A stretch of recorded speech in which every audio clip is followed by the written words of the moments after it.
여러분 안녕하십니까? 광주 MBC 뉴스투데이 시작합니다. 먼저 오늘의 주요 뉴스입니다. 장성군 면사무소 직원과 관련해 연쇄 감염이 잇따르고 있습니다. 고등학생 접촉자들이 확진되면서 학교에도 비상이 걸렸습니다. 전라남도는 사적 모임 허용 인원을 4명에서 6명으로 늘렸습니다. 일주일간의 시범 운영 결과를 보고 확대 여부도 검토하기로 했습니다. 민간공원 특례 사업으로 추진되는 중앙공원 1지구 사업이 정상 궤도에 오르지 못하고 있습니다. 사업자 내부 갈등이 소송전으로 변치면서 갈등의 불씨가 여전합니다. 더불어민주당의 새로운 당대표로 송영길 의원이 선출됐습니다. 향후 전국에는 어떤 변화가 나타날지 짚어봅니다. 장성 면사무소 직원을 중심으로 한 코로나19 확산이 심상치가 않습니다. 확진자가 다녀간 독서실과 교회에서 잇따라 확진자가 나오더니 여기에서 또 연쇄 감염이 이어지고 있습니다. 윤근수 기자입니다. 광주 광산구의 한 고등학교에 임시 선별진료소가 차려졌습니다. 이 학교 학생 1명이 확진되면서 전체 학생과 교직원들이 코로나19 진단검사를 받았습니다.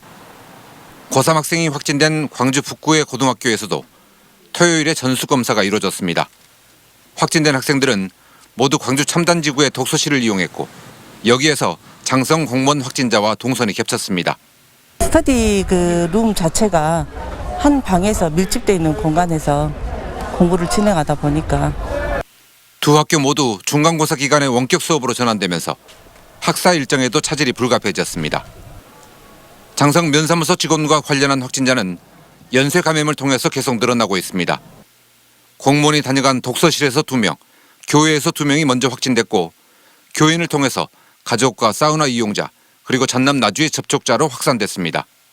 그중에 수요 예배에서 참석한 사람이 확진이 돼서 800명에 대한 전수검사로 확대 진행할 예정입니다. 지금까지 관련 누적 확진자는 광주 11명, 전남 2명 등 모두 13명. 접촉자 검사가 진행 중이어서 더 늘어날 가능성도 있지만 장성 확진자의 감염 경로는 아직 확인되지 않았습니다. 한편 전라남도는 사적 모임 허용 인원을 현재 4명에서 6명으로 늘리기로 했습니다. 이 정도까지는 관리가 가능하다는 방역당국의 판단 때문인데 일주일간 시행한 결과를 보고 기간 연장은 물론 사적 모임을 8명까지 허용하는 것도 검토하기로 했습니다. MBC 뉴스 윤근수입니다. 광주 중앙공원 1지구 사업. 그동안 사업자 내부의 주주 갈등으로 사업이 좌초될 위기에까지 놓였었죠. 얼마 전 사업을 시행하는 특수목적 법인이 이행 보증서를 제출하면서 그동안의 논란이 어느 정도 해소가 됐는데요. 하지만 내부 갈등은 소송전까지 이어지고 있어 갈등의 불씨가 여전히 남아 있습니다. 송정근 기자입니다. 광주 중앙공원 1지구는 지난해 고분양가 관리지역으로 지정된 이후 시공권과 분양 방법 등 사업 추진 방식을 놓고 특수목적법인 내부에서 갈등이 발생했습니다. 급기야 법인 내부의 최대 주주사인 한양을 나머지 주주들이 임시주총을 열어 교체하고 롯데건설과 공사 도급 약정을 체결하기에 이르렀습니다. 갈등으로 인해 사업이 지체되는 걸 방치할 수 없었던 광주시는 법인 측에 협약이행 보증서와 사업이행 보증서를 지난주 금요일까지 제출하도록 최후 통첩했습니다. 법인 측은 마감 시한 하루 전 광주시가 요구한 보증서들을 모두 제출했고 사업이 극단적인 방향으론 흘러가진 않게 됐습니다. 하지만 한양과 나머지 주주사들과의 갈등은 계속될 것으로 예상되고 있습니다.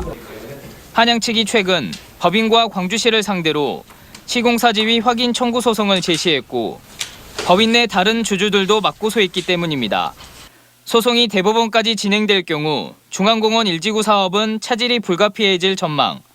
소송 부분에 대해서는 저희들이 간결하게 답변하기는 곤란합니다. 그래서 소송에 대한 것들은 재판 결과가 나오면 재판 결과에 따라서 법인 측은 오늘 향후 사업 추진 계획 등을 발표할 예정이며 한양은 법인 측의 발표 내용을 들은 뒤 대응 방향을 모색할 계획이라고 밝혀 중앙공원 1지구 사업은 여전히 험로가 예상되고 있습니다.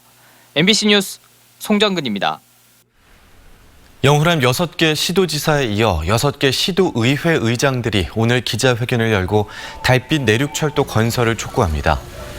광주, 대구, 전남, 전북, 경남, 경북 등 6개 시도의회 의장들은 단순 경제성 논리로 4차 국가철도망 구축계획 초안에서 달빛 내륙철도를 제외시킨 것은 균형 발전을 도외시한 결정이라고 주장하며 최종 안에는 포함시키라고 요구할 계획입니다. 5월의 첫 출근길 아침 날이 맑습니다. 하늘 모습 보시면 구름 거의 없는 가운데 깨끗한 하늘 드러난 상태인데요. 곳곳에 안개는 끼어 있습니다. 1km 안팎의 안개가 끼어 있는 가운데 일부 지역에서는 가시거리 200m 안팎 보이고 있습니다. 차간 간격을 넉넉하게 두시고 천천히 안전운전 하셔야겠습니다. 낮 동안은 따뜻한 봄볕이 퍼지면서 기온이 높게 올라 포근하겠습니다. 광주의 아침 기온 7도 안팎으로 어제와 비슷한데요. 한낮 기온은 23도로 어제보다 4도가량 높은 기온 예상됩니다. 낮 기온이 높게 오르면서 일교차는 더 크게 나니까요. 이 점에는 주의하셔야겠습니다. 오늘 날이 정말 좋습니다. 포근한 데다 공기도 깨끗합니다. 광주와 전남 전권역에서 미세먼지 농도 좋음 수준 유지하겠습니다. 날씨 정보였습니다. 진도군의 한 장애인 지원센터에서 직장 내 괴롭힘이 반복되고 있습니다. 전남도 인권보호관의 2차례 시정 권고에도 감독기관인 진도군이 뒷짐을 지고 있는 사이 피해자의 고통은 깊어지고 있습니다. 김진선 기자의 보도입니다. 진도군이 매년 1억 4천만 원 이상의 예산을 지원하는 장애인 지원센터. 전남도 인권센터는 지난해에 이어 올해도 이 센터에서 직장 내 괴롭힘이 발생했음을 인정했습니다. 운전직으로 근무하는 A씨에게 동료가 폭언과 욕설, 험담을 해왔고 업무에서 배제하는 등 지속적인 괴롭힘을 가해왔다는 겁니다. 지난해 5월에도 당시 센터장 등이 A씨를 괴롭힌 사실이 인정돼 시정 권고가 내려졌지만 달라지는 건 없었습니다. 이번에 제가 생계를 유지해야 되기 때문에 버텨온 거고 정말 지옥 같았고 2차례 결정문을 통해 도민 인권보호관이 감독기관인 진도군에 주문한 건 정기적인 지도점검. 진도군은 괴롭힘 방지 교육을 2차례 실시했다고 밝혔지만 정작 A씨는 이 교육에서도 배제되는 등 이 과정에서도 괴롭힘이 이어졌습니다.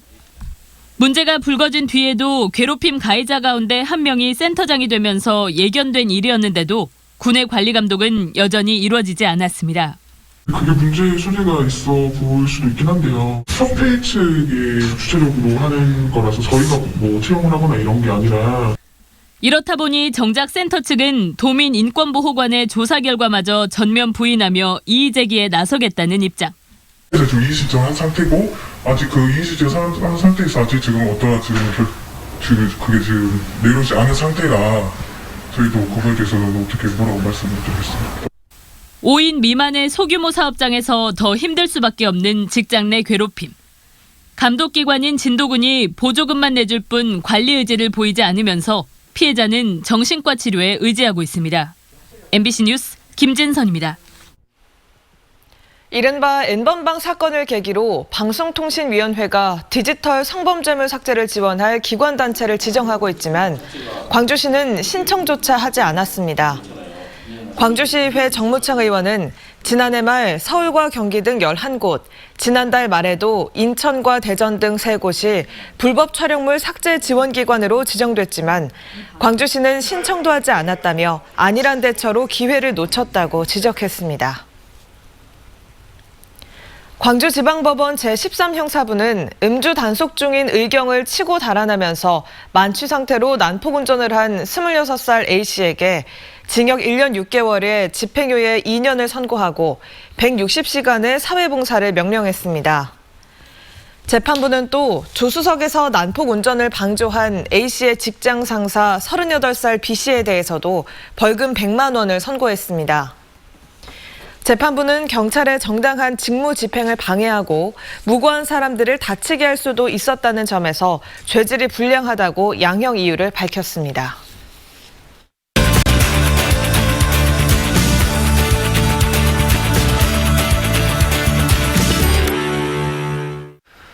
어제 더불어민주당 신임 당대표로 송영길 의원이 선출됐습니다. 2위 홍영표 의원과 1%포인트 차이도 안 나는 박빙의 승부였는데요. 이번 당대표의 역할과 향후 전국에 대해서 정준우 변호사와 이야기 나눠보겠습니다. 안녕하십니까? 안녕하십니까? 네, 안녕하십니까? 더불어민주당을 이끌 새 사령탑으로 고흥 출신 송영길 의원이 당선이 됐습니다. 송 의원의 당선 이유 어떻게 보십니까? 네, 저는 호남의 선택이다라는 얘기를 많이 들었습니다. 그 세부적으로 결과를 보면은 권리당원 투표와 국민 여론조사에서는 홍영표 의원이 앞섰는데요. 일반 당원 여론조사에서 9% 정도 앞서면서 승기를 굳혔습니다. 아무래도 이 지역 그 당원들이 많은 비중을 생각을 해보면은 호남의 선택이었다는 말이 이해가 가고 있습니다. 네, 이번 신임 당대표가 하게 될 중요한 역할이 어떤 건지 궁금한데요. 예, 가장 큰 역할은 대선 경선을 조율을 어떻게 해주냐 역할론인데요.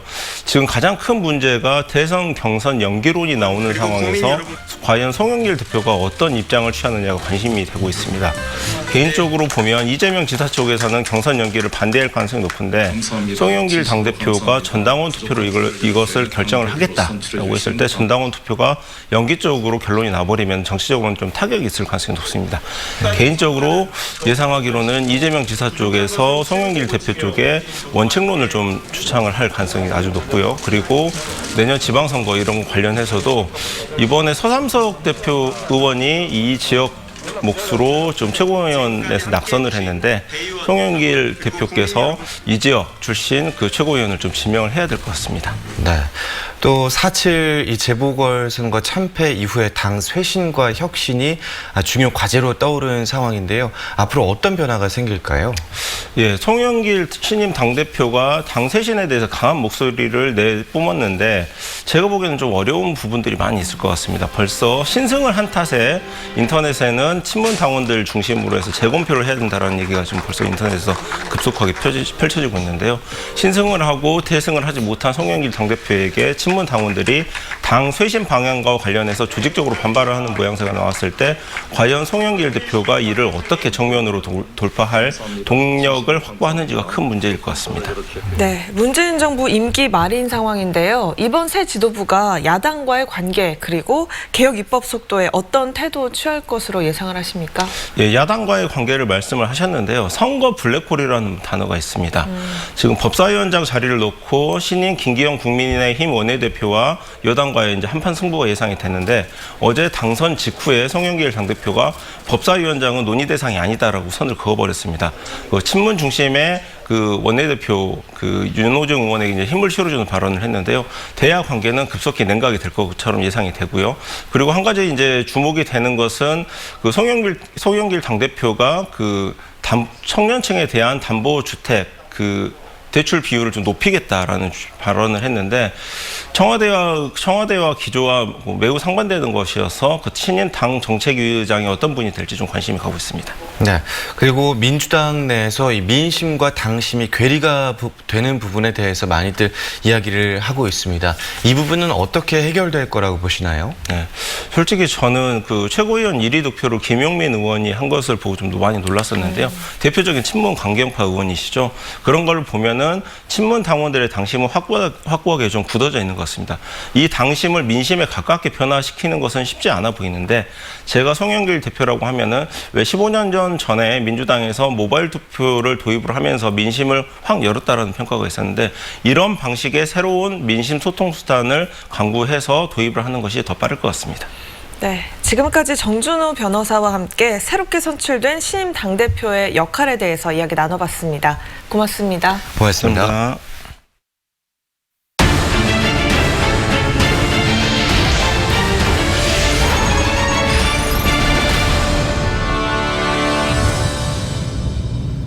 신안군은 사계절 꽃피는 섬으로 관광객을 유인하고 있습니다.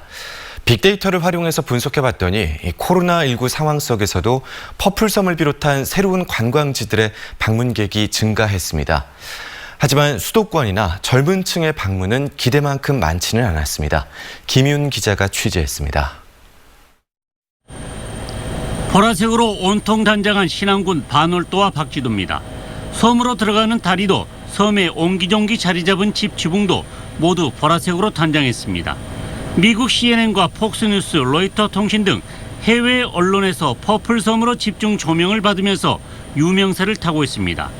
색깔을 활용한 관광 마케팅으로 반월 박지도의 지난해 관광객은 4만 4천여 명으로 코로나 상황 속에서도 지난 2019년보다 2배가량 늘었습니다.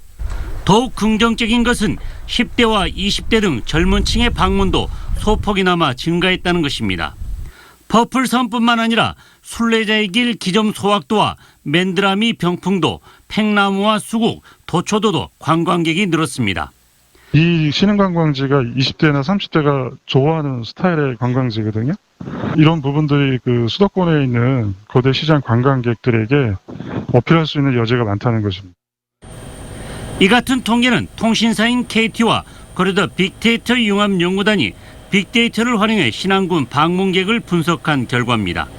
하지만 지난해 전체 방문객은 코로나 여파에 전년보다 9.6% 감소한 498만여 명에 그쳤고 50대 이상 연령층에서 선호도가 높게 나타났습니다. 방문객들의 거주지도 수도권보다는 전라남도 거주자들이 전체의 절반가량을 차지했습니다. 다양한 데이터 분석을 통해 체리형 관광 상품을 개발하고 관광객들의 요구를 반영한 맞춤형 관광 전략을 수립할 계획입니다. 신안군의 관광 소비 매출은 이 같은 한계 속에서도 2년 연속 증가하고 있어 앞으로 20, 30대와 수도권 관광 마케팅 전략이 주요 과제로 떠오르고 있습니다. MBC 뉴스 김윤입니다. 올해도 코로나19의 여파로 5.18 기념 행사가 대폭 축소되지만 전야제는 공연 형식으로 열립니다. 5.18 41주기 행사위원회에 따르면 오는 17일 5.18 민주광장에서 다양한 장르의 공연 형식으로 전야제가 열리지만 참석 인원이 99명으로 제한됩니다. 또 미얀마 민주화운동 지지를 위한 행사와 5.18 정신 계승을 위한 국민대회 등도 계획돼 있지만 규모는 축소해서 운영할 예정입니다. 광주시가 코로나19 여파로 소득이 줄었지만 피해 지원을 받지 못한 저소득 위기 가구를 대상으로 생계지원금 50만 원씩을 지급합니다. 지원 대상은 작년이나 재작년보다 올해 소득이 감소한 세대원이 포함된 가구로 중위소득 75% 이하에 해당하고 재산이 6억 원 이하여야 합니다.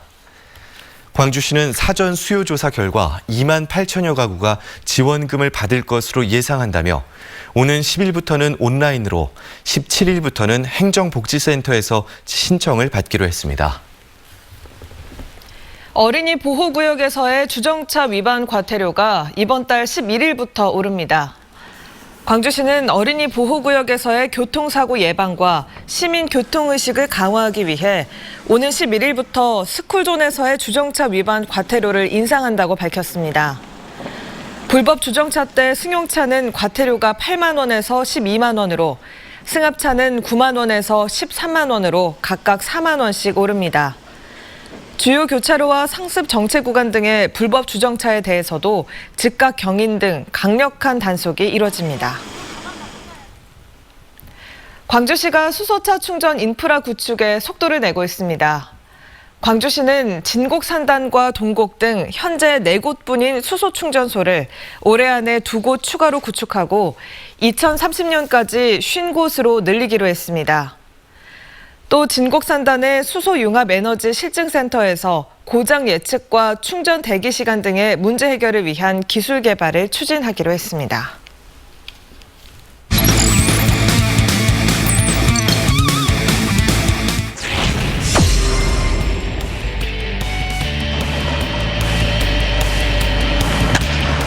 밀어칩니다. 우중간 넓은 공간에 떨어집니다. 우중간을 완전히 갈라놓았습니다. 홈까지 뜁니다. 홈까지 홈에 들어왔습니다. 커브이크 때립니다. 배정대의 타구 우중간에 떨어집니다. 적시타. 배정대의 동점 적시타. 3회 말에 경기 균형을 맞추는 KT입니다. 자, 3구째를 때립니다. 왼쪽으로 높게 띄워보냈습니다. 잡았습니다. 3루에 있던 주자는 홈으로 뜁니다. 유한준이 홈까지 들어왔습니다. 이제는 역전에 성공하는 KT 위즈. 때립니다. 잘 맞은 타구 우중간에 적시탑니다. 조용호가 3루 주자와 2루 주자까지 홈으로 불러들였고, 높게 띄웠고 중견수 뒤로 갑니다. 중견수 놓쳤어요. 중견수 김원영이 타구를 잡아주지 못 못했습니다. 3루 주자 득점. 이렇게 한 점을 더 추가하는 KT 위즈입니다. 때립니다. 강백호의 타구 좌익수키 넘깁니다. 부상의 2명의 주자 모두 불러들이는 강백호 2타점 적시 1루타. 김현수 선수 오늘 아쉬운 등판이 됐고요. 알몬테의 타구도 외야로 빠져나갔습니다. 강백호 3루 지났습니다. 홈까지 뜁니다. 강백호를 홈으로 불러들이는 알몬테의 1타점 적시타. 최원준 초구를 때립니다. 1, 2간 빠져나갔습니다. 자 1루 주자 김호령 3루 빠르게 다시 지났습니다. 홈까지 들어왔습니다.